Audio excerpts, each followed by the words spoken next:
Now, in Protestantism, we're not very big on Mary. That is, Mary, the mother of Jesus. In fact, in my theological studies, we gave scant attention to the whole field of Mariology, the study of the theological doctrine surrounding Mary, the mother of Jesus. In fact, the reason I'm going to talk about Mary today is because one of our members said, we never talk about Mary in church. So I thought, why not on Mother's Day? What a better day.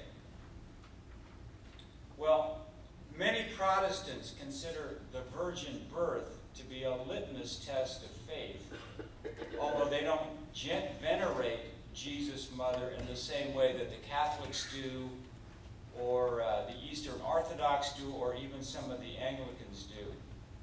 Yes, they honor Mary in the tradition of the Gospel of Luke. Blessed are you amongst women, but they fall short of the veneration of Mary practiced by Catholics. Even Muslims have a more elevated view of Mary than Protestants.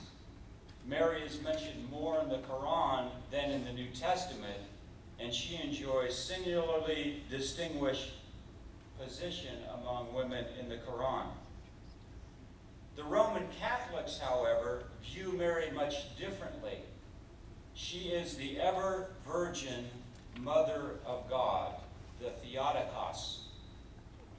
Prayers are offered through Mary, and she's elevated as the intercessor and the mother of the church.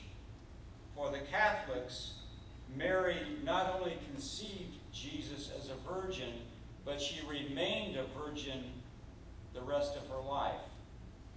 This was the woman who was filled with grace from the very moment of conception in her mother's womb and preserved from the stain of original sin, perpetual virginity, and perpetual holiness. It was interesting in Spain, every city and small town, and quite honestly every bar, had its own depiction and interpretation of the Blessed Mother.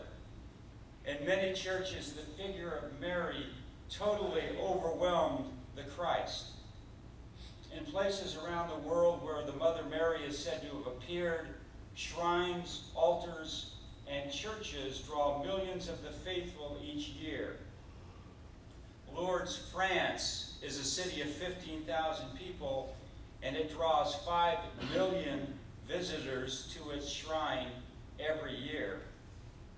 The only city in France that has more hotel and more motel rooms than Paris is Lourdes. Now, through the centuries, Mary's assumed different positions. She has been the virgin, the queen, the bride, the intercessor, and the healer. Drawing on official dogma, folk legend, art, history, psychology, and shaped by changing cultural landscapes, she has been a woman for the ages.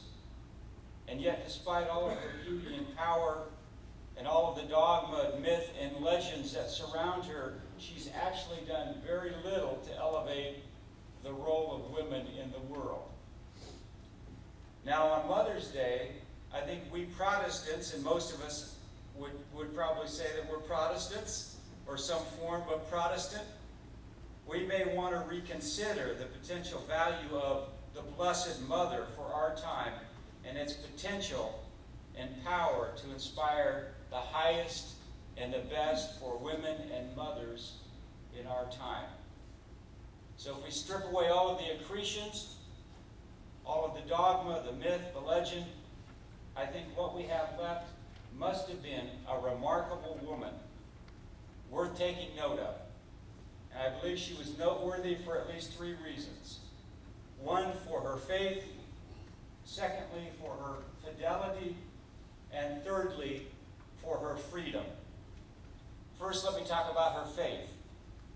Now, you have to understand, here was a 15 or 16-year-old woman, pregnant out of wedlock, who receives this vision, this epiphany, straight from God. You will bear a son, and he will be called the Son of the Most High, and he will inherit the throne of David, and of his kingdom there will be no end.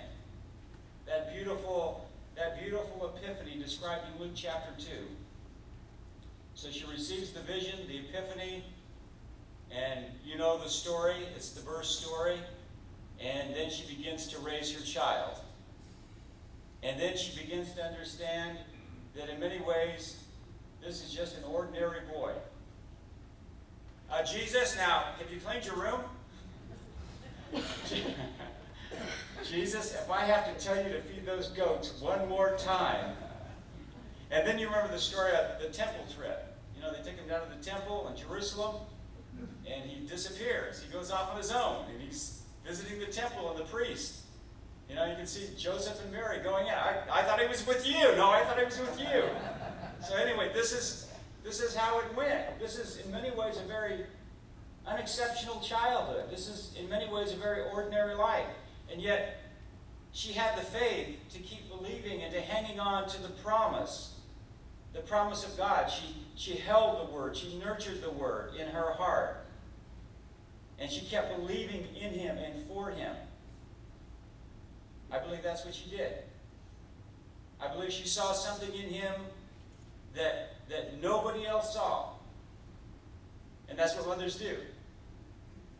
They see their children, and they see something in their children nobody else sees. And that's a real gift of faith. And if faith is a gift, then she must have had it in spades. Remarkable. So I think she's noteworthy for her faith. She's noteworthy for her fidelity. Now, fidelity has to do with faithfulness, with consecration, with commitment.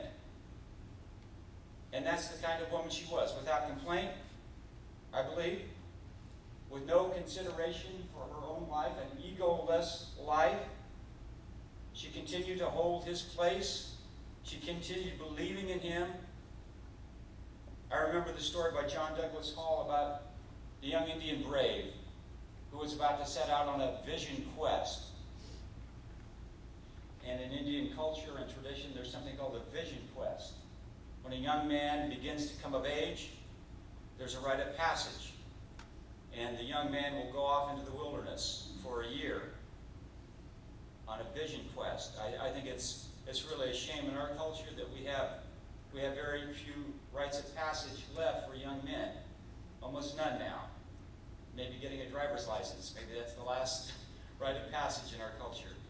But it was a prescribed ritual, and the young man was preparing to go out into the wilderness on his vision quest for a whole year. He was anxious, he was afraid, but he knew that if he passed the test, if he came back, if he survived, that he would be a mature, responsible member of the tribe, an adult.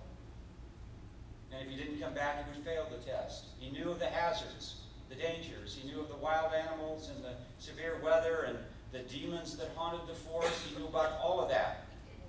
And so he was anxious and afraid. And before he left, he went to his mother and he asked her a favor. He said, "Mother, every day that I'm gone,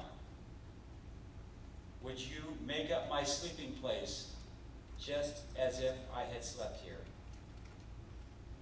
And she did. And a year later, the young man returned successfully from his vision quest, and he said to his mother, "I have succeeded because of your faithfulness."